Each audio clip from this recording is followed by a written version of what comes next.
Baiklah, Assalamualaikum warahmatullahi wabarakatuh.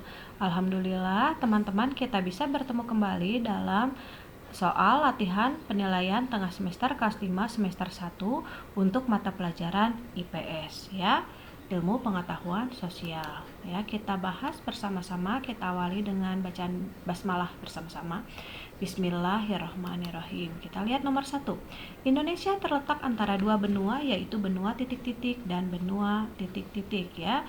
Jawabannya apakah A. Asia Afrika, B. Asia Eropa, C. Asia Australia, atau D. Australia Amerika? Jawabannya adalah benua Asia dan Australia. Nomor 2. Indonesia terletak antara dua samudra, yaitu samudra titik-titik dan samudra titik-titik. Apakah A. Hindia Atlantik, B. Hindia Pasifik, C. Pasifik Atlantik, atau D. Atlantik Pasifik? Yang tepat jawabannya adalah terletak antara samudra Hindia dan samudra Pasifik. Nomor 3. Iklim tropis seperti Indonesia, iklim tropis memiliki dua musim, yaitu titik-titik dan titik-titik. Apakah A. musim angin dan musim panas, B. musim kemarau dan musim hujan, C. musim salju dan musim kemarau, atau D. musim dingin dan musim angin? Jawaban yang tepat adalah B. musim kemarau dan musim hujan. Nomor 4. Yang tidak termasuk keragaman budaya Indonesia adalah A. Seni, B. Bahasa, C. Peradaban, atau D. Perbedaan? Yang tidak termasuk. Jawabannya yang tepat adalah yang D. Perbedaan. Jadi perbedaan itu termasuk keragaman tapi bukan keragaman budaya. Yang di sini yang ditanyakan adalah keragaman budaya. Nomor 5. Letak astronomis Indonesia terletak antara garis titik-titik dan garis lintang titik-titik dan garis bujur titik-titik ya. Bisa dibaca dulu optionnya. Jadi letak astronomis itu adalah letak suatu tempat berdasarkan garis lintang dan garis bujur.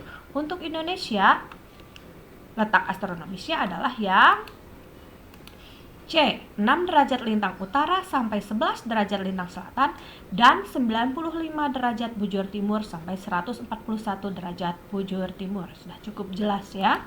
Nomor 6. Musim peralihan dari musim dingin ke musim kemarau disebut, ini maksudnya musim hujan ya. Disebut apa musim peralihan? Apakah A. musim gugur, B. musim semi, C. musim pancaroba, atau D. musim panas? Jawabannya disebut musim pancaroba, C. Nomor 7. Perbedaan waktu antara waktu Indonesia Barat WIB dengan waktu Indonesia Timur WIT adalah titik-titik jam. Apakah A. 1 jam, B. 3 jam, C. 2 jam, atau D. 4 jam? Jawabannya adalah yang C. 2 jam. Nomor 8. Negara yang berbatasan dengan Indonesia sebelah selatan, apakah A. Filipina, B. Papua Nugini, C. Australia, atau D. Jepang? Jawabannya adalah yang sebelah selatan, yaitu jawabannya adalah Australia. Nomor 9. Perhatikan gambar di bawah ini ada gambar hewan ya. Hewan pada gambar di samping termasuk hewan tipe apa yang banyak ditemukan di titik-titik? Apakah A. Asia di Nusa Tenggara Timur, tipe Asia Sumatera di daerah Sumatera, nomor C. tipe peralihan di Nusa Tenggara Timur, atau tipe Australia ditemukan di Papua? Jawabannya adalah tipe peralihan ditemukan di Nusa Tenggara Timur. Nomor 10. Perhatikan gambar hewan di samping, ini gajah. Nah, ini sama. Hewan pada gambar di samping termasuk hewan tipe apa yang banyak ditemukan di titik-titik? Apakah A. Asia Sumatera, B. Asia Nusa Tenggara Timur, C. Australia Papua, atau D. peralihan Nusa Tenggara Timur? Jadi kalau gajah itu adalah tipe Asia dan banyak ditemukan di Sumatera. Nah, untuk nomor 11 sampai 20 dapat memilih lebih dari satu jawaban benar ya. Jadi boleh mengisi 1, mengisi 2, 3, atau 4-empatnya. Kita lihat nomor 1. Nah, pengaruh letak geografis Indonesia yaitu apakah A. mengalami iklim musim, B. mengalami iklim tropis, memiliki iklim laut, atau memiliki kondisi lalu lintas perdagangan cukup ramai? Yang berdasarkan letak geografis? Jawabannya yang benar boleh jawaban A, B, dan D. Jadi ini tiga-tiganya harus dicentang ya. Nih, tiga-tiganya dicentang. Ini A, B, dan D. Nah, begitu. Kemudian nomor 11. Di bawah ini ciri-ciri iklim tropis kecuali A. Apakah curah hujan tinggi, sinar matahari sepanjang tahun, terdapat musim gugur semi, atau terdapat musim salju? Jawabannya adalah yang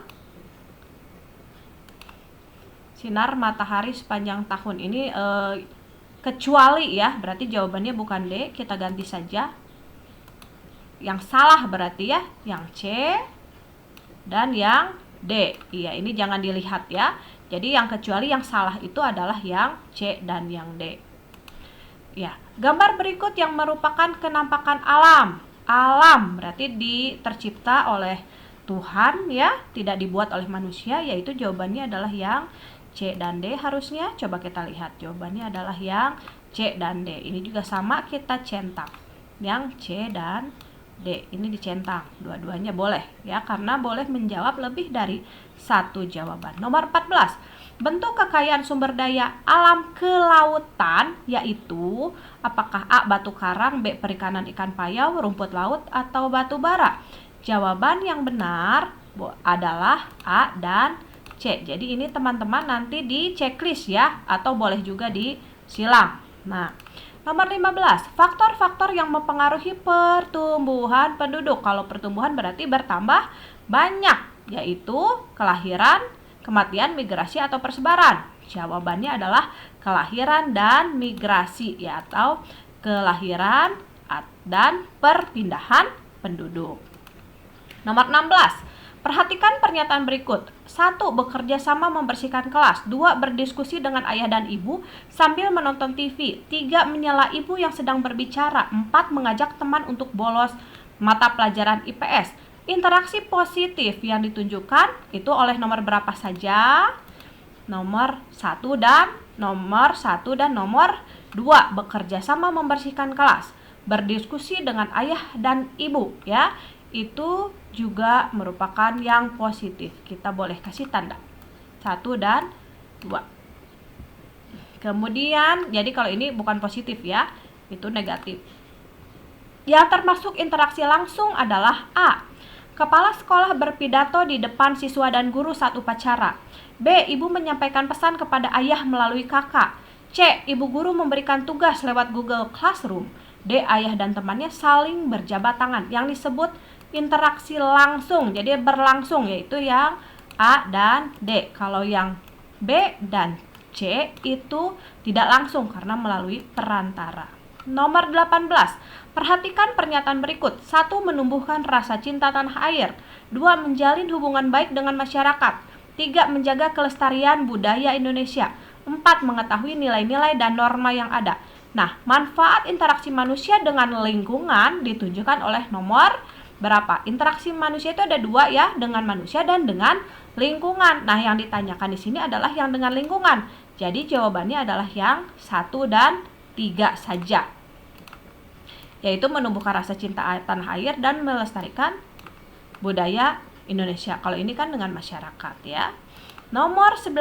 Manakah yang termasuk interaksi antar kelompok? Apakah ini kelompok? Ini kelompok? Ini kelompok? Apakah ini kelompok? Iya.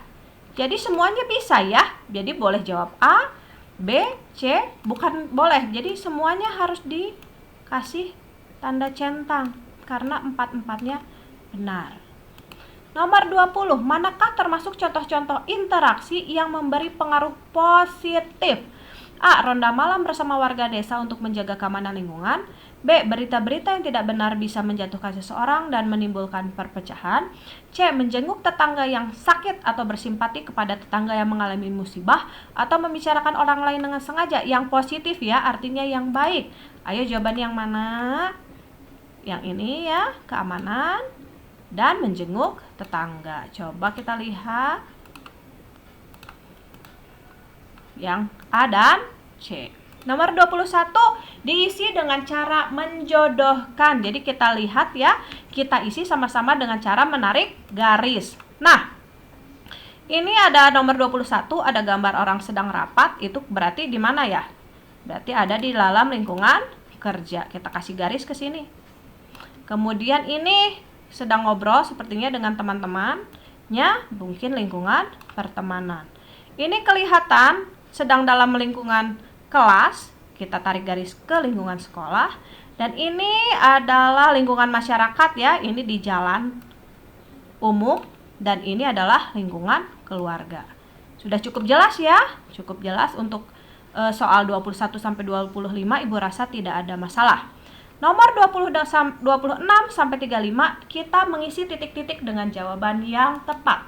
Nomor 26, wilayah paling selatan berada pada garis lintang titik-titik. Jawabannya adalah 11 derajat lintang selatan. Ini wilayah Indonesia yang ditanya ya. 27, wilayah Indonesia paling timur terletak pada garis bujur berapa paling timur?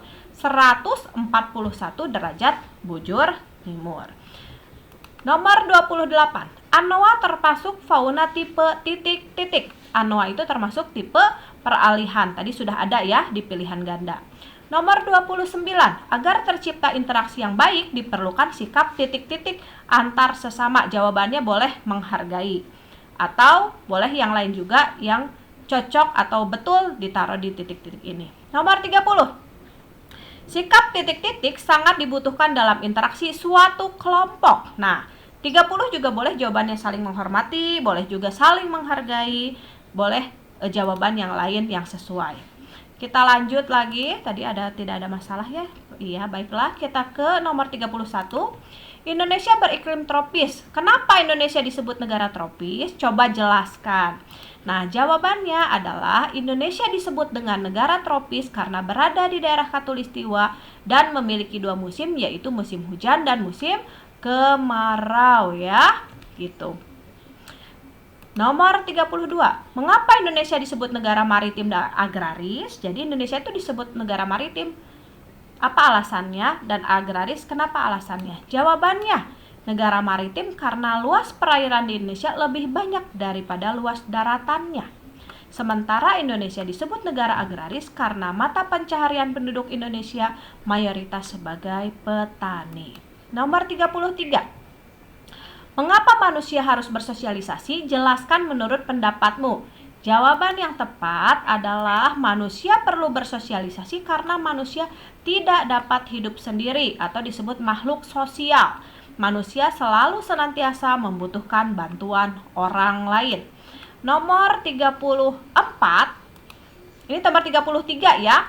Nomor 34-nya sama dengan 33, sepertinya ada kesalahan ya. Tidak apa-apa diisi jawabannya sama saja. Nomor 35, bagaimana terjadinya interaksi sosial secara tidak langsung dan berikan 3 contohnya.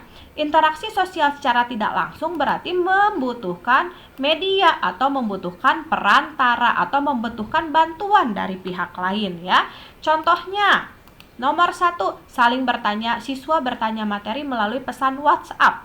Jadi tidak nanya langsung ya, melainkan melalui aplikasi. Nomor 2, seseorang yang melamar pekerjaan melalui email. Jadi tidak langsung datang ke kantornya, tapi melalui email atau electronic mail. Kalau di dalam bahasa Indonesia disebutnya surel ya, surat elektronik.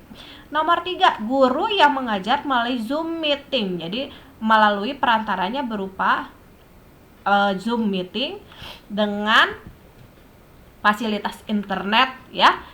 Atau seperti sekarang ini, kalian menonton video ini merupakan interaksi tidak langsung ya. Nah, ini tadi nomor 34 ini sama dengan nomor 33 ya. Jadi nanti bisa ditulis diulangi lagi saja, tidak masalah ya. Nah, baiklah, alhamdulillah sudah selesai pembahasan soal penilaian tengah semester atau PTS untuk mata pelajaran IPS. Ibu ucapkan terima kasih sudah memperhatikan, semoga berhasil dan semoga nilainya bagus semua. Ibu akhiri dengan ucapan wassalamualaikum warahmatullahi wabarakatuh.